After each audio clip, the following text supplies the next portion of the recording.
So hello everyone, मैं हूँ रितेश कुमार और आप देख रहे हैं अपना पसंदीदा चैनल ज्ञान उदित क्लासेस। तो दोस्तों, आज के इस वीडियो में बात करने वाले हैं क्लास 10th जो इंग्लिश है उसमें चैप्टर नंबर 1, जो चैप्टर का नाम है अ लेटर टू गॉड। क्या नाम है? अ लेटर टू गॉड, जिसको लिखा है जी.एल. ह्यूंट्स ने। जी.एल.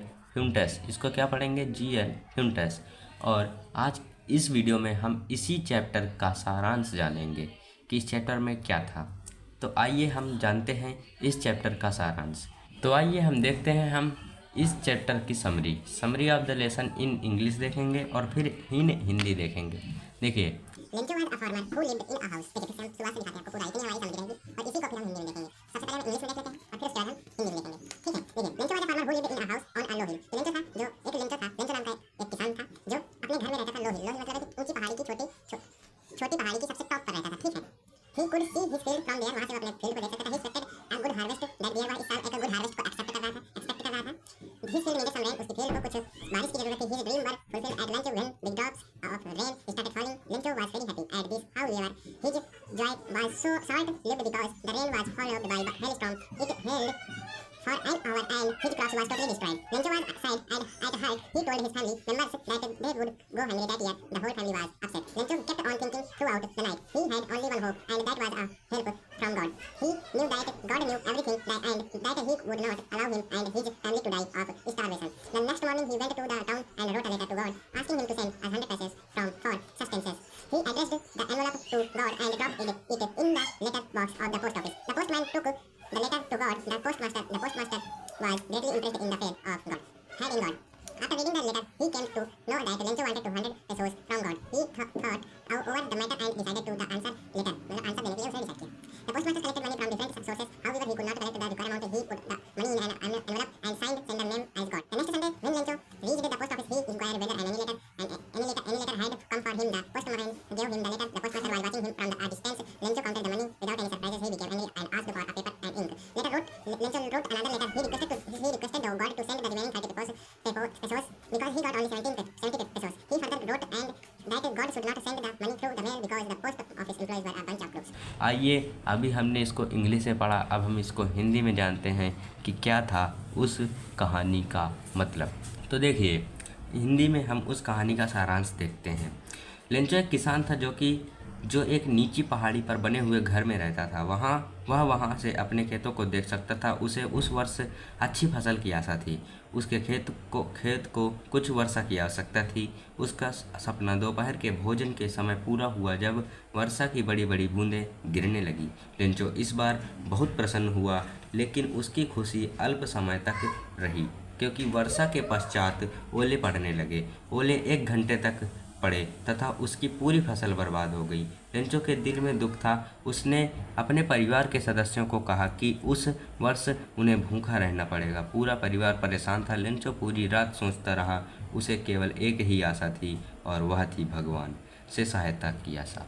तो देखिए, एक लेंचो नाम का व्यक्ति जो भगवान पर इतनी आस्था रखता है और उस अपनी मदद के लिए उसने उस भगवान को पत्र लिख दिया। वही है, वह जानता था कि भगवान सब कुछ जानता है तथा वह उसे तथा उसके परिवार को भूख से नहीं मरने देगा। अगली सुबह वह शहर गया और भगवान को उसके पास जीवित रहने तथा गुजारे के लिए 100 पेसोस भेजने के लिए पत्र लिखा तथा डाकघर के लेटर बॉक्स में डाल दिया। पोस्टमैन भगवान को लिखा पत्र लेकर पोस्टमास्टर के पास गया। लेंचो का भगवान में विश्वास देखकर पोस्टमास्टर अत्यधिक प्रभावित हुआ। पत्र को पढ़कर उसे पता चला कि लेंचो भगवान से 100 पेसोस चाहता है। उसने इस समस्या पर विचार किया तथा पत्र का उत्तर देने का निश्चय किया। पोस्टमास्टर ने विभिन्न स्रोतों से धन एकत्रित किया। जो पोस्टमास्टर था, जो पोस्ट ऑफिस में बैठता है, उसका हेड, उसने विभिन्न स्रोतों मतलब अपने एम्प्लॉयज़ से पैसे एकत्रित किए। ठीक है, लेकिन वह आवश्यक धन एकत्र नहीं कर सका। मतलब उसने मांगे थे 100 पैसे, एकत्र हो पाए केवल 70 पेसोस। ठीक, उसने यह धन एक लिफाफे में रखा तथा भेजने वाले स्थान पर भगवान के हस्ताक्षर कर दिए। तो उसने एक लिफाफे में उन सभी पैसों को रखा और उसमें हस्ताक्षर किए भगवान के नाम के, कि ऐसा लगे कि भगवान ने ही उसको रिप्लाई दिया है। अगले रविवार को जब लेंचो डाकघर पहुंचा तो उसने पूछा कि क्या उसके नाम से कोई पत्र आया है। पोस्टमैन ने उसे वही लिफाफा दे दिया। पोस्टमास्टर उसे दूर से देख रहा था। पोस्टमैन ने दिया और पोस्टमास्टर जिसने सब पैसे एकत्रित किए थे वह उसे दूर से देख रहा था। ठीक है, ओके। लेंचो ने बिना किसी आश्चर्य के धन को गिनना आरंभ किया। वह नाराज हो गया तथा एक कागज तथा एक स्याही मांग की। लेंचो ने दूसरा पत्र लिखा कि उसे भगवान को बचे हुए 30 पैसों भेजने की प्रार्थना की। उसने जो भगवान से 30 पैसे बचे थे उनको भेजने की प्रार्थना की। इसने लेंचो ने किससे की? भगवान से।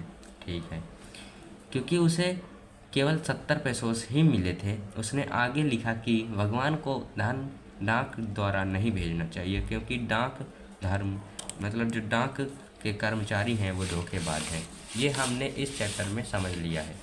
ठीक है, अब देखिए इस चैप्टर में हमने पूरा क्या समझा है कि एक लेंचो नाम का किसान रहता है। उसकी कॉर्न की फसल होती है। काय की फसल होती है? कॉर्न की। रेन ड्रॉप्स की ज़रूरत होती है। रेन ड्रॉप्स तो गिरते हैं लेकिन कुछ समय पश्चात ही वहाँ पे हेल स्टॉर्म गिरने लगते हैं। हेल स्टॉर्म का मतलब होता है ओले गिरने लगे। ठीक है, कुछ समय पश्चात ओले गिरने लगे तो पूरा जो लेंचो था वो परेशान हो गया, क्योंकि वह अब सोच रहा था कि इस साल हमें भूखा ही रहना पड़ेगा। किसी भी किसान के लिए उसकी फसल ही सबसे महत्वपूर्ण चीज़ होती है, इसलिए वह सोचने लगा कि इस साल हमें भूखा रहना पड़ेगा। लेकिन उसकी एक लास्ट उम्मीद थी कि वह भगवान से, गॉड से अपनी हेल्प मांगेगा और गॉड उनकी हेल्प ज़रूर करेंगे। एक लेटर लेता है, वह इतना पढ़ा लिखा था कि वो लिख सकता था, तो एक लेटर लिखता है भगवान के लिए। उसमें मांगता है 100 पेसोस की मांग करता है।